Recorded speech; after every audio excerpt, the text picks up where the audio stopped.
How's it going, you guys? So in this video I wanted to discuss a little bit the benefits of tea versus regular caffeine consumption and things of that nature. So obviously I've made plenty of videos about this already. Some people say that they can listen to my videos discussing the benefits and details of tea all day long, which is great because I have plenty to talk about and I'm very fascinated with this topic. Um, so recently I started experimenting with GABA enhancing herbs and substances, and I've really been doing that for quite some time. Things like theanine, bacopa, ashwagandha, and I'm starting to wonder if even things like rhodiola somehow increase the expression of GABA in some way, shape, or form. Nonetheless, GABA is a neurotransmitter that I've been working with for well over 6 years now. Holy basil, various other herbs that influence GABA have been very beneficial to me. And I have found consistently that I get the most desired effects out of herbs and foods and nootropics that increase GABA, whether that's increasing the function of the receptor site or increasing the neurotransmitter GABA itself within the circulation, or increasing the turnover of glutamate into GABA, because glutamate, GABA, and glutamine are kind of like in this circle. It's like a cycle almost. And to an extent, there's a possibility that glutamate can actually retro convert or convert into GABA, and I believe GABA can convert back into glutamate, but for sure glutamine can actually convert into either or. And so certain nootropics like taurine can actually increase the conversion into GABA rather than glutamate. So drinking green tea, black tea, and even things like yerba mate, I have noticed significant differences in their effects compared to things like coffee and compared to things like isolated caffeine as well. Every single beverage and caffeinated substance has a different overall effect. And this is largely ignored by most average people or even nutrition scientists. Most of the fitness crowd and calories in versus calories out and the evidence-based crowd, they think that caffeination is all that really matters.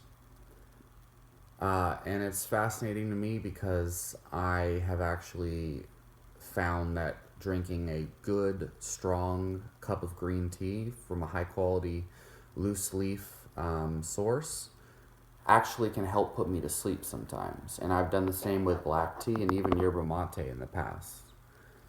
And I'm actually going to link down below in the description a comprehensive review of some of the literature up to 2013 when this review was published, of intervention trials, primarily intervention trials, but they also have some meta-analysis and population data kind of like thrown into the mix, discussing all of the benefits of green tea and independent of caffeine. So basically there's many intervention trials where they actually directly compare black tea or green tea compared to coffee or caffeinated water or non-caffeinated water. So they can really see, is it the caffeine or and or is it the tea, something in the tea itself? And they've actually controlled for the exact caffeine dosage by standardizing the amount of caffeine in the tea versus the caffeinated water versus the coffee. And there's been numerous intervention trials where they've actually done this, that are actually detailed in the comprehensive review. And this one was from 2013, and the only reason why I'm linking that one right now is because I was just reading it before I made this video, and I actually opened up quite a few of their of the studies referenced in the paper and looked through those as well to see the validity of each and how they came to their conclusions and things. And it's rather fascinating. But since that review, though, in 2013, I mean, that's 7 years ago, there's been dozens of more great studies showing significant benefits of tea and flavonols and polyphenols, theanine, edacatechin, glutamate or whatever, ECGC. I always butcher that. And there's been a number of trials since then, but I'll link that down in the description.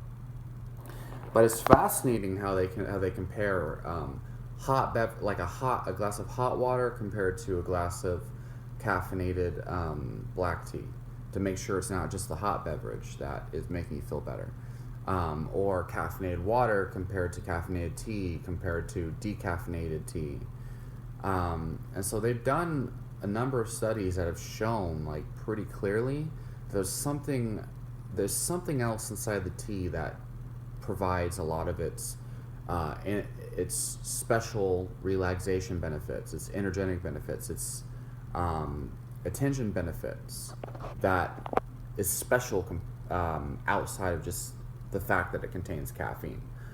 The fact is, I mean, it's been shown time and time again, even low dosages of caffeine at 50 milligram dosages of caffeine can improve your attention span and your mood.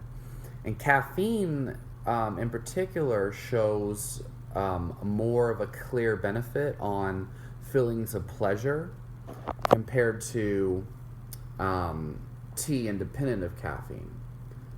Caffeine alone produces a reliable effect on what's known as hedonistic, or basically pleasure, feelings of pleasure. But time and time again, there's been a special benefit and advantage to drinking tea, caffeine in the form of tea, versus any other beverage for things like attention span, cognitive performance, athletic performance, relaxation, and stress reduction. Those are all benefits of tea that have been shown to be stronger in tea versus other caffeinated beverages with caffeine equated. I mean, that's pretty substantial. So obviously we know there, like I said, I mean, there's things like theanine. But in tea, theanine is consumed in tea. Typically, theanine is found in much smaller dosages in tea. The average is something like 5 milligrams to about 40 milligrams.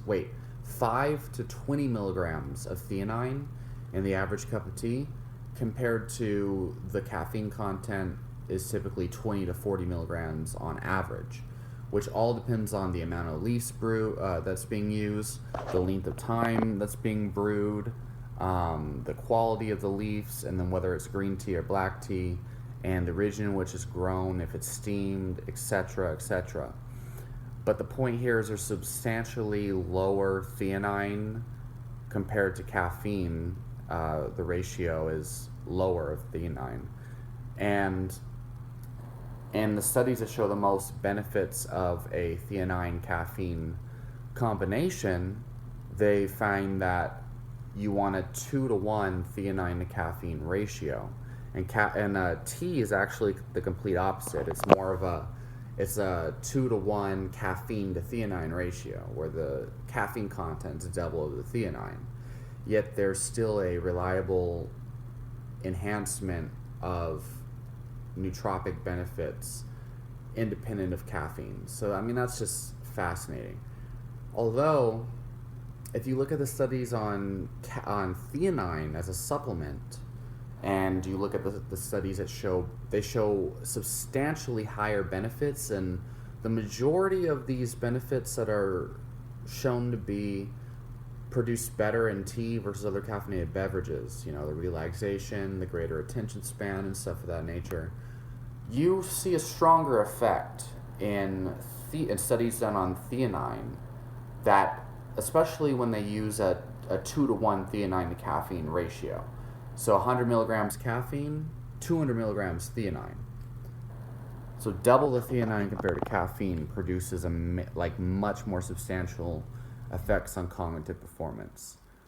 So when it comes to drinking caffeine and caffeinated beverages, tea definitely has a substantial advantage compared to regular caffeinated beverages. And it seems like theanine probably plays a large role in this.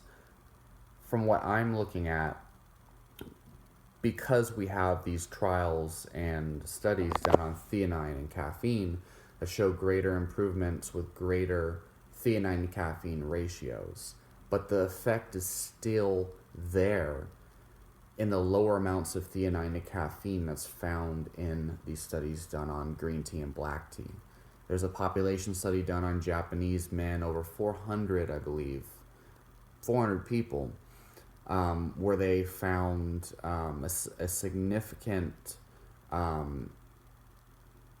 increase in stress tolerance or decrease in psychological stress amongst the green tea drinkers, and a dose-dependent fashion that the more green tea these men drink, the less stress they seem to feel.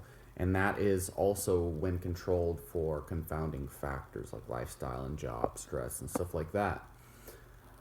So I'm going to have the review down below, and I think that review will give you, and it's going to be the link to the full text, not the abstract, because the full text is what you really want. You want all those references, so this review will kind of give you like a baseline where you could check out all these other intervention trials and kind of think about it yourself, and try to determine, what's really going on here. Is it really that significant?